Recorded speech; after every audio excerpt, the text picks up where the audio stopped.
India voice, आपकी सोच, आपकी आवाज।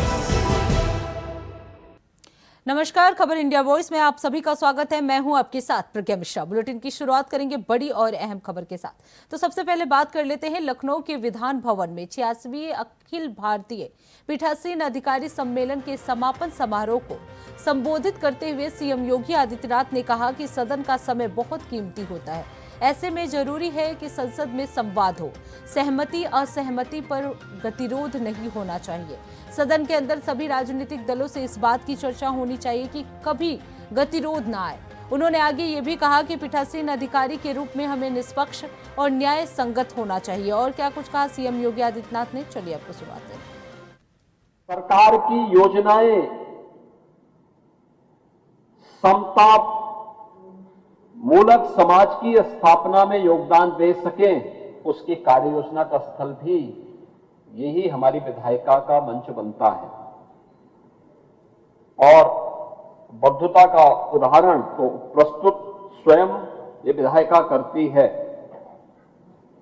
जहां पे सहमति और असहमति के बीच समन्वय करते एक बेहतरीन संवाद के माध्यम से हम उस अभियान को आगे बढ़ाते हैं।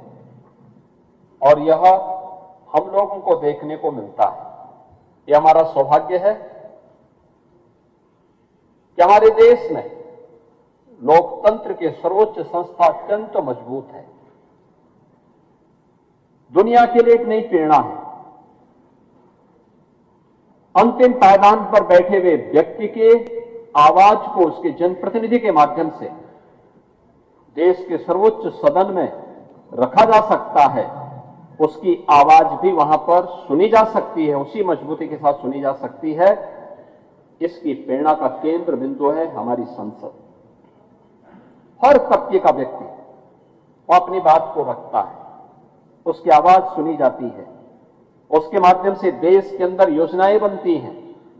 और मैं तो अक्सर इस बात को कहता हूं, मुझे 5 बार लोकसभा में रहने का सौभाग्य प्राप्त हुआ था और मुझे इस बारे में बहुत गौरव की अनुभूति होती है कि हमने सामान्य जीवन में सरकार की गतिविधियों, आपसी व्यवहार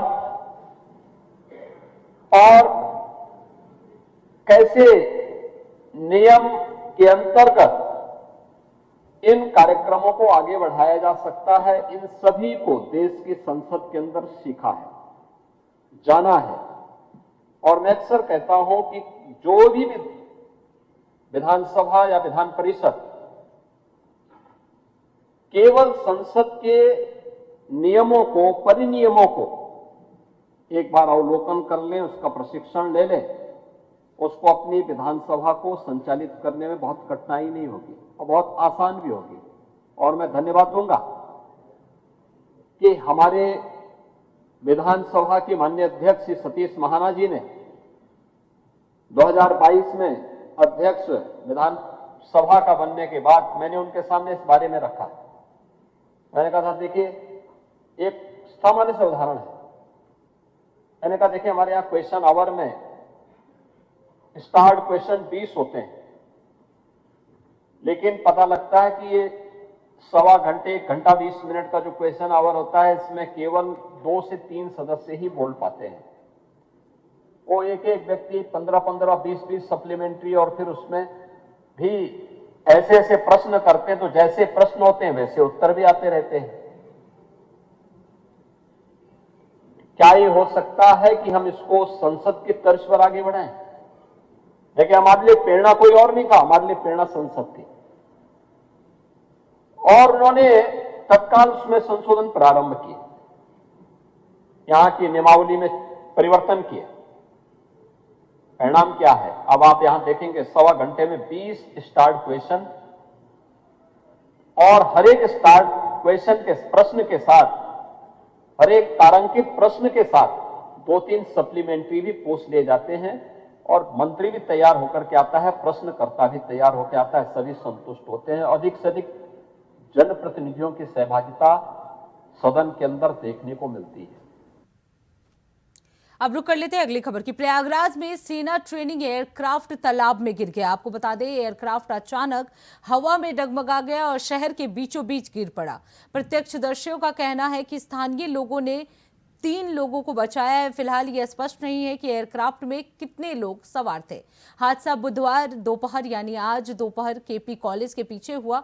वहीं स्थानीय लोगों ने घटना की जानकारी पुलिस और प्रशासन को दे दी है, जिसके बाद फायर ब्रिगेड रेस्क्यू टीम जो है वो मौके के लिए रवाना हो गई है। प्रशासन की टीमें मौके पर पहुंचकर हालात का जायजा ले रही है। आपको बता दें प्रत्यक्षदर्शी पदम सिंह ने बताया कि हम लोग स्कूल कैंपस में थे, तभी रॉकेट जैसी आवाज आई। आवाज सुनकर दौड़कर पहुंचे तो देखा कुछ लोग दलदल में फंसे हुए हैं। हम लोग तालाब में कूद गए और 3 लोगों को बाहर निकाला है। तो आपको बता दें एयरफोर्स का माइक्रो लाइट एयरक्राफ्ट था। इंजन फेल होने की वजह से वो तालाब में गिर गया। हवा में काफी देर तक घूमता रहा और फिर तालाब में गिर पड़ा। 2 क्रू मेंबर थे। लोगों के मुताबिक दोनों अभी सुरक्षित हैं। तो प्रयागराज का ये पूरा मामला है जहां एक एयरक्राफ्ट जो है वो तालाब में गिर गया, जिसमें सवारी बैठी थी कैसे? 2 क्रू मेंबर थे। फिलहाल वो सुरक्षित बताए जा रहे हैं। तो ये बड़ी जानकारी, बड़ी अपडेट आपको हम बता दें। इस मामले को लेकर प्रशासन जो है वो एक्शन में है। संगम नगरी प्रयागराज में आज एक एयरक्राफ्ट जो है वो ज़मीन पर आ गिरा है। ये देखिए आप यहाँ पर ये तस्वीरें देख सकते हैं। हालांकि ये ऐसा इलाका है जहाँ पर आबादी नहीं है। एक पोखरा है, तालाब है, उसी में ये आकर गिरा है। अभी तक जो जानकारी मिल रही है कि जो इस पे पायलट थे वो सुरक्षित निकल गए हैं। लोग यहाँ पर बड़ी संख्या में इकट्ठा है। उन्हें कुछ अंदाज़ा नहीं लगा था ये किस तरह से दुर्घटना हुआ, इसके बारे में भी जानकारी नहीं मिल पा रही। लेकिन आप इतना अंदाज़ा लगा सकते हैं कि जिस तरह से लोग आपको कैसे जानकारी मिली? सर मैं अभी बाहर था, अभी ये सर हम लोग यहीं से हैं। जब पायलट जब ये इधर देखिए, जब इधर से प्लेन आई और यहाँ आवाज़ हुआ फ्लैश जोर से धमाका, वहाँ गिरा तो यहाँ प्लेन के अंदर 2 लोग, 2 पायलट थे। तो उन्होंने हाथ हिलाया खिड़की से, उधर से दोनों यहाँ के स्थानीय लोग गए, उनको निकाल के उधर सूखे में ले गए, दोनों पायलट। स्थानीय लोगों ने काफी देखिए तमाम जो लोग हैं वो यहाँ पर इस घटना के बाद देखने के लिए जुटे हुए हैं। हालांकि सुरक्षाकर्मी भी पहुँच चुके हैं। जो कह सकते हैं कि अब इस शुरुआती जांच की जा रही है, मामला क्या है। और अभी उनको जो पायलट है ऐसा बताया जा रहा है कि उन्हें कहीं सुरक्षित स्थान पर हॉस्पिटल ले जाया गया है। अभी फिलहाल पूरी जानकारी नहीं निकल कर आई कि दुर्घटना किस तरह से हुई, लेकिन ये राहत ज़रूर बताई जा रही है कि जिस जगह पर ये गिरा है वो आबादी से थोड़ा दूर था, इसलिए चूँकि थोड़ी दूर पर यहाँ पे एक बहुत बड़ा आयोजन माघ मेले का हो रहा है। और ऐसे में इस तरह से देखिए सेना के हेलीकॉप्टर के ऊपर जो है यहाँ पे राउंड कर रहा है। ये लगातार सेना के हेलीकॉप्टर है, ये इलाके से ही यहीं पर पुलिस ऊपर जाके गिरा था। तो कह सकते हैं कि अब फिलहाल मौके पर जो सुरक्षाकर्मी है, पुलिस बल है, वो पहुँच चुका है और चीज़ों को सॉर्ट आउट किया जा रहा है। लोगों को वहाँ पर जो इकट्ठा है उन्हें थोड़ा दूर किया जा रहा है। अब इस पूरे मामले में अब जांच करके ही पता चल पाएगा कि इस घटना के पीछे क्या वजह है। लेकिन फिलहाल अभी राहत इतनी है कि ज़्यादा किसी जान माल का नुकसान नहीं हुआ। Shoaib Rizvi, India voice, Prayagraj. अब रुक कर लेते हैं अगली खबर की। मेरठ के मेडिकल थाना क्षेत्र की जागृति विहार में मंगलवार शाम मूर्ति बनाने के कारखाने में शॉर्ट सर्किट से अचानक आग लग गई। आपको बता दें कारखाने में मौजूद कारीगरों ने भागकर अपनी जान बचाई। वहीं कारखाने में आग लगने की सूचना मिलने पर दमकल विभाग की गाड़ियां वहां पहुंची। तब तक बहुत देर हो चुकी थी और लाखों का सामान जो है वो जलकर खाक हो गया। वहीं मूर्ति कारखाने में भीषण आग लगने से अफरा तफरी का भी माहौल देखने को मिल रहा है। हालांकि कड़ी मशक्कत के बाद आग पर काबू पाया गया। तो मूर्ति कारखाने में भीषण आग लगी थी, जिसके बाद मौके पर पहुंची फायर ब्रिगेड की टीम ने कड़ी मशक्कत के बाद आग पर काबू पाया। अब रुक कर लेते हैं अगली खबर की। खबर प्रयागराज से है, जहां उत्तर प्रदेश शिक्षा चयन आयोग ने टीईटी, पीजीटी और असिस्टेंट प्रोफेसर भर्ती परीक्षाओं की तिथियां घोषित कर दी हैं।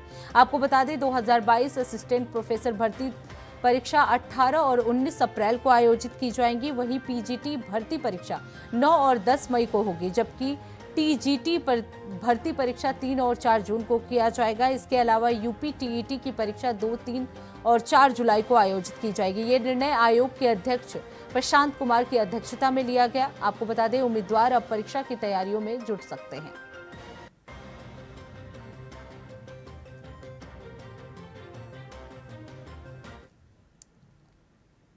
अब रुक कर लेते हैं अगली खबर की। खबर बिजनौर से है, जहां कोतवाली क्षेत्र में मेरठ पौड़ी हाईवे निर्माण कार्य के दौरान वन विभाग और एनएचआई टीम के बीच विवाद बढ़ गया। आपको बता दें, वन विभाग ने आरोप लगाया कि एनएचआई के कर्मचारी निर्माण के दौरान पेड़ों को जड़ से उखाड़ देते हैं, जिसके चलते कार्रवाई की गई है। वहीं एनएचआई अधिकारियों ने भी जवाबी कार्रवाई करते हुए वन विभाग के अधिकारियों पर मारपीट का आरोप लगाया और शहर कोतवाली में तहरीर दी है। दोनों पक्षों के बीच तनाव के चलते निर्माण स्थल पर माहौल तनावपूर्ण बना हुआ है। पुलिस लगातार मामले की जांच पड़ताल कर रही है। मेरठ PIU में हूँ। हमारी NHI की टीम महसूमा बिजनौर हाईवे बना रही है, तो ये हमारी टीम नवलपुर के पास काम कर रही थी अपना हाईवे का, और उसके पास से ही मिट्टी उठा रही थी जो हाईवे पे ही पड़ी थी। उसी उपरांत ये फॉरेस्ट के ज्ञान सिंह वहाँ अपनी टीम को लेके पहुँचे और ये उनसे पूछताछ करने लगे। उन्होंने कहा कि हम रोड की ही मिट्टी उठा के अपने हाईवे पे डाल रहे हैं। तो इतने में इन्होंने डांट डपट के उनका हाईवे का काम बंद करा दिया। फिर उनके साथ बदतमीजी करी, फिर मार पिटाई करके उन्हें एक व्यक्ति को ये ले गए हैं और ड्राइवर को मार पीट के वहीं छोड़ दिया। उसके बाद हमने इनसे बात की, तो बात करने के उपरांत भी ये नहीं बता रहे हैं किस जुल्म में उन्हें लेके गए हैं। जिनको लेके गए उनका नाम क्या है और उनका पद क्या है? चाहिए उनका नवल कुमार नाम है और वो हाईवे इंजीनियर हैं और एक ड्राइवर हैं। अब आपके विभाग की तरफ से क्या किया जा रहा है? अभी विभाग की तरफ से इन लोगों से पूछताछ की जा रही है, भाई आपने क्यों मारा और क्यों उन्हें अरेस्ट किया है। अब बात करते हैं गाजीपुर की। जी हां, गाजीपुर के मानीहारी सदर और देवकली ब्लॉक के कई गांवों में दर्जनों बच्चे मानसिक और शारीरिक रूप से दिव्यांग है। आपको बता दें, हैरान करने वाली बात यह है कि ये बच्चे जन्म के समय पूरी तरह स्वस्थ थे, लेकिन कुछ महीनों के बाद तेज बुखार आने के बाद ये दिव्यांग हो गए। मामला सामने आने के बाद जिला प्रशासन जो है वो हरकत में आया है। वहीं आपको बता दें, डीएम ने मामले में जांच और इलाज के लिए सीएमओ को आदेश दिया है। मामले में डीएम अविनाश कुमार ने प्राथमिक जांच में वायरल फीवर और प्रेगनेंसी कॉम्प्लिकेशन की आशंका जताई है। कई गांवों में बच्चों के दिव्यांग होने का मामला, 15 से 20 गांवों में दर्जनों बच्चे जो हैं वो दिव्यांग हुए हैं।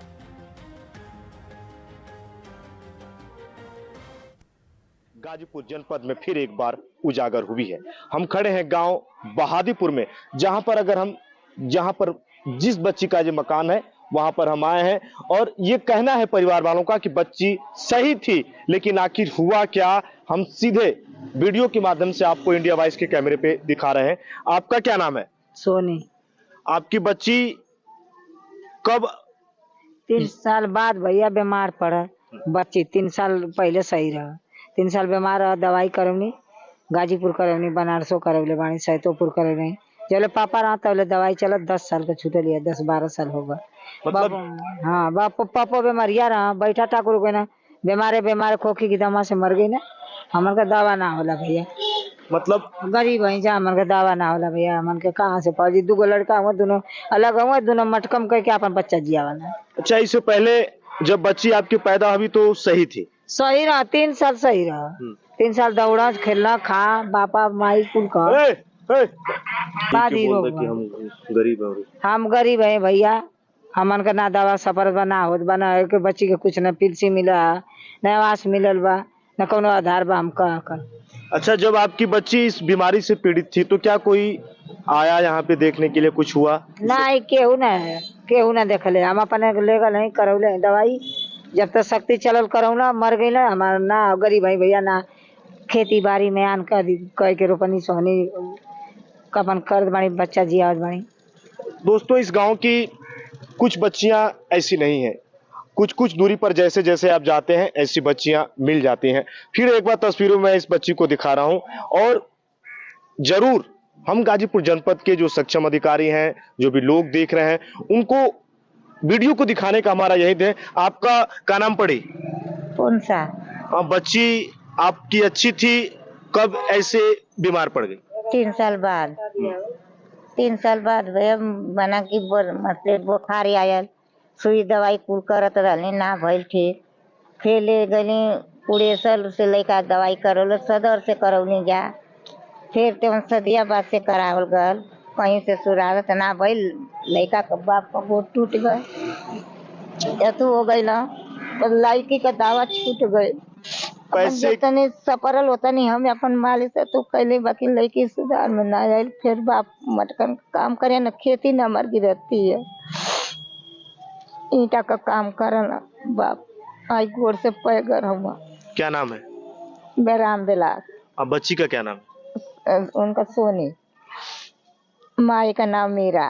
पैसा नहीं है इलाज के लिए? पैसा नहीं भैया जब सफर तो कैली ना सफर ना भैया। देखिए बूढ़ी आंखें, आप दादी हैं, बूढ़ी आंखें दोस्तों देखिए फफक के रो रही हैं, ये फफक कर रो रही हैं, आंखों में वो सैलाब। गाजीपुर जनपद का वीडियो है जहां जो भी देख रहा है हैरान है कि जनपद में ये क्या हो गया। ये आंसू बनना भैया बस प्रधान जी जमीन दिले बना हुआ बना के 2 मकान लेके लैकन के कमा किया तो चले लेकिन विकलांग हो गल बापो पैगर हो गल मटकन का काम मातारी है लेके करी वही ईटा पाथी मातारी संगे संगे यहाँ लगी ताम ही रह तो कुछ करब नहीं था। अभी आप क्या कहेंगे प्रशासन से आपकी बच्ची अच्छी हो जाए? ठीक है भैया बस हम चाहते हैं कि लड़की का कुछ आधार बन जा न ओकर पेंशन बन भइले न ओकर कुछ भल बा। कुछ नहीं हुआ? कुछ नहीं हुआ न कोई इलाज करे वाला आएगा कोई न कैले इलाज आज तक से बस हो गया। आप क्या कहेंगी? मुख्यमंत्री जी हैं आदित्यनाथ योगी जी हैं, डबल इंजन की सरकार है। योगी बाबा साहब क्या कहती? योगी बाबा तो जब अपन शक्ति में बेचारू करत हुई तो करत हुई अब जब हम ना आए तो कल बानी तक का बताई भैया। गरीब आदमी के तो बहुत बुझत हम भैया बाकी अब जब जनता तू कर तब ना। अभी बच्ची के इलाज के लिए पैसे आप लोग बेहद गरीब है। गरीब है हम ना हुआ भाई कोई ना ये तो कैले सहायता कोई ना भला। वही दोस्तों सीधे थोड़ा सा देखिए मैं फिर बात करने का प्रयास कर रहा हूँ यहाँ पे माता जी। जी माता जी क्या करें आप? वो भैया पैसा बगैर ना दवा हो पाउल बच्चिन का गरीब है यहाँ गरीब बन जा भैया हुआ बनी मजूरी करे के बाद खाए के बाद तो खाल जी दवा करावल जी तो पापा रहा तो दर दवाई वो मटका मका काम करे तब ले कहाँ मन के दर दवाई बंद हो गई 12 साल का दवाई बंद है। दोस्तों जो ये बूढ़ी माँ बता रही है आंसुओं का वो सैलाब और आंसू थम नहीं रहे। गाजीपुर जनपद का ये इलाका है। देखिए फिर एक बार वो बूढ़ी आंखें आज पसरा सी गई हैं और रो रही हैं और यही विनती है कि इनकी जो मैं कहूँ ये दादी हैं और लगातार रो रही। जंगल नहीं भैया बहुत लड़की के लेके लड़का मर दौड़ल जब लड़का गिर गल गोड़ से पैर से तंग हो गल आज दोनों हड्डी फट गई नासा पड़ल लड़की के दवा छूट गई जहाँ ले सकती चल तहाँ ले कैली दवा दिरो लेके यहाँ दवा नहीं जा जब नासा पड़ल त ना तो बोल करी आधार कोई न आए केहू को चाहे धान को चाहे प्रधान को चाहे केहू ना सहायता भयला। बच्चिया बोल लेती है?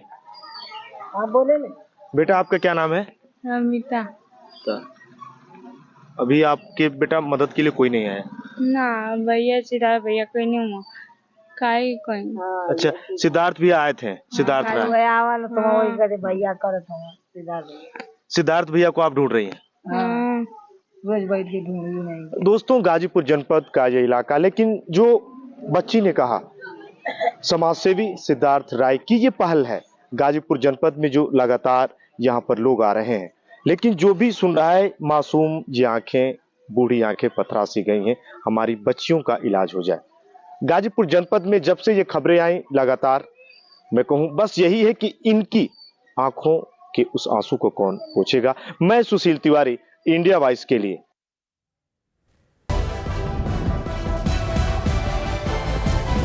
इंडिया वॉइस, आपकी सोच, आपकी आवाज।